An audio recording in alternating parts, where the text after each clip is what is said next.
Assalamualaikum warahmatullahi wabarakatuh. Bismillah, alhamdulillah, wassalatu wassalamu ala rasulillah. Pemirsa yang dirahmati oleh Allah, jadi sekarang ini situasinya terjadi wabah. Pemerintah menyatakan kumpul-kumpul berjamaah itu berbahaya. Karena berkumpul, berkerumun ini berbahaya, sholat jamaah di masjid sekarang dipindah ke rumah. Sholat Jum'ah dipindah dengan melakukan sholat duhur di rumah. Sholat sunnah yang afdolnya memang biasa dilakukan rumah, ya memang sebaiknya dilakukan rumah. Kita kan seringkali rumah ini dibiarkan tidak pernah digunakan untuk sholat. Sholat qobliyah di masjid, ba'diyah di masjid, sholat-sholat lain yang sunnah juga nggak pernah dilakukan di rumah. Padahal Nabi itu pernah mengatakan begini, akrimu buyutakum bi ba'dhi sholatikum. Muliakan rumahmu itu. Dengan apa? Dengan melakukan sholat-sholat sebagian sholat-sholat sunnah. Sholat-sholat sunnah itu sebagian dilakukan di rumah. Jadi qobliyah itu sebagiannya di rumah, ba'diyah di rumah, sholat fajar di rumah, tahajud di rumah.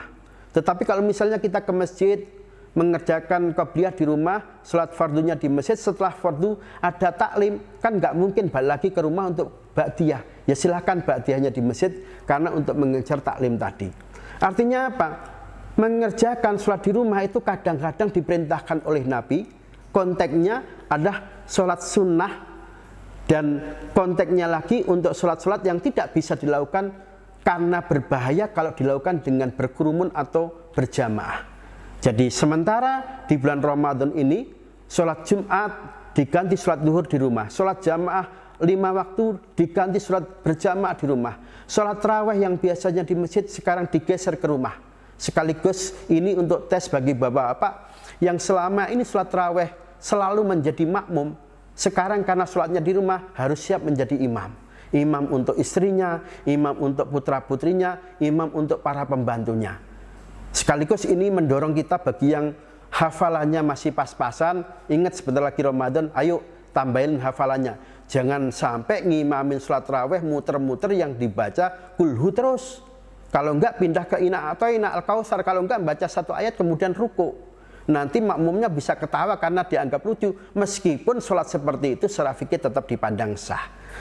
Pemirsa yang dirahmati Allah Subhanahu wa Ta'ala, situasi wabah COVID-19 sekaligus ini menyadarkan kita agar kita dalam mengisi bulan suci Ramadan tetap mengisi bulan itu dengan baik, mengerjakan sesuai tuntunan yang diajarkan Rasulullah dan para ulama, sehingga makna dan substansi dari bulan suci Ramadan tidak terlewatkan dari diri kita. Saya juga menghimbau, jangan sampai di bulan suci Ramadan ini masjid-masjid sepi. Masjid-masjid sebaiknya tetap mengumandangkan azan setiap 5 waktu. Dan ada riwayat bersumber dari Ibnu Abbas, karena pernah lockdown di Madinah, tidak lagi ada jamaah di masjid, azan sunnah dikumandangkan. Dan sunnahnya lagi pas hayya 'alas shalah hayal falah, dua ini diganti dengan shollu fi buyutikum atau diganti shollu fi diyarikum. Jadi azan tetap dikumandangkan 5 waktu. Sebaiknya takmir masjid memperdengarkan murotal Al-Quran 10 atau 15 menit sebelum azan. Jadi masjid jangan lockdown. Yang tinggal di masjid tetap sholat di masjid dengan menjaga jarak dan mematuhi protokol kesehatan yang ditetapkan pemerintah. Jangan masjid ditutup rapat-rapat, belas gak ada yang sholat. Begitu juga masjid harus tetap mengambil peran untuk mengingatkan umat Islam bayar zakat mal, membayar zakat fitrah, mengkoordinir untuk baksos bantuan sosial bagi fakir miskin yang terdampak COVID-19. Masjid tetap ramai tapi tetap menjaga protokol kesehatan yang ditetapkan pemerintah. Boleh dilakukan dengan membentuk kepanitiaan secara online. Sekarang masuk bulan Ramadan, ingatkan untuk bayar zakat mal, ingatkan untuk membayar zakat fitrah. Bahkan boleh zakat mal itu dibayar dahulu di depan. Kalau sudah hartanya sampai nisab, meskipun belum masuk hitungan 1 tahun haul. Jadi kalau hartanya dihitung sudah sampai nisab, meskipun belum 1 tahun, itu ditakjilkan, disegerakan, dipandang baik. Begitu juga bayar zakat fitrah. Meskipun wajibnya itu setelah ketemu malam takbiran, kalau zakat fitrah itu disegerakan dibayar di tanggal 1 Ramadan, ini juga dipandang baik, sah secara fikih.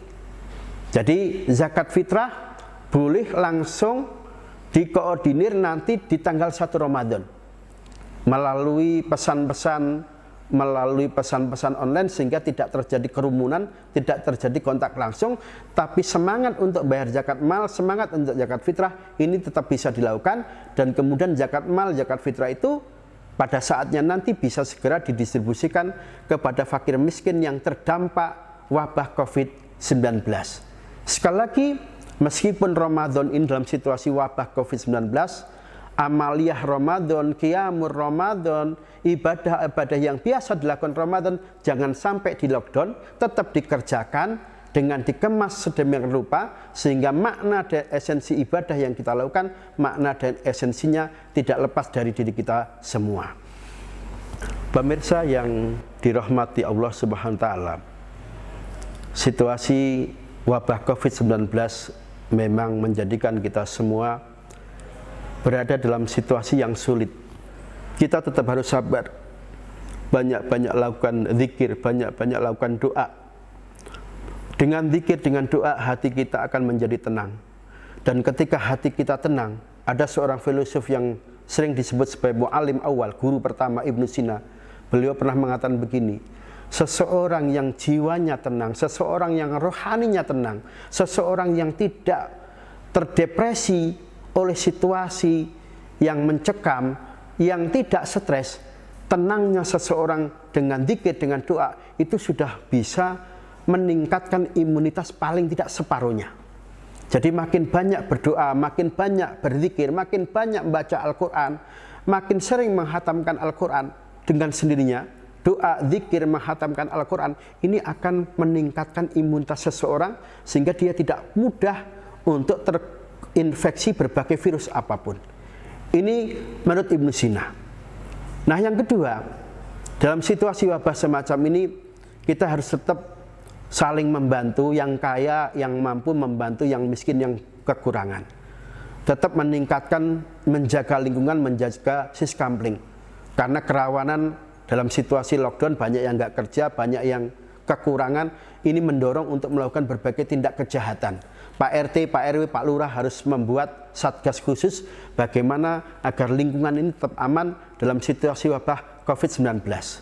Nah, yang terakhir, seluruh pimpinan Majelis Ulama MUI Provinsi DKI Jakarta menghimbau agar Ramadan tahun ini bisa dilaksanakan dengan baik. Tarawih lakukan di rumah, sholat rawatib, sholat 5 waktu lakukan di rumah, sholat Jumat diganti dengan melakukan sholat duhur di rumah, termasuk tidak perlu ada buka bersama, tidak perlu ada takbir keliling. Bahkan kalau kondisinya ternyata belum bisa dikendalikan, sholat id sementara juga dilakukan di rumah, tidak boleh dilakukan di masjid atau di lapangan terbuka, yang di situ akan banyak menimbulkan kerumunan banyak orang, akhirnya banyak yang tertular. Semoga Ramadan tahun ini di saat terjadi wabah COVID-19, Ramadan tahun ini bisa mengantarkan diri kita menjadi pribadi-pribadi yang muttaqi.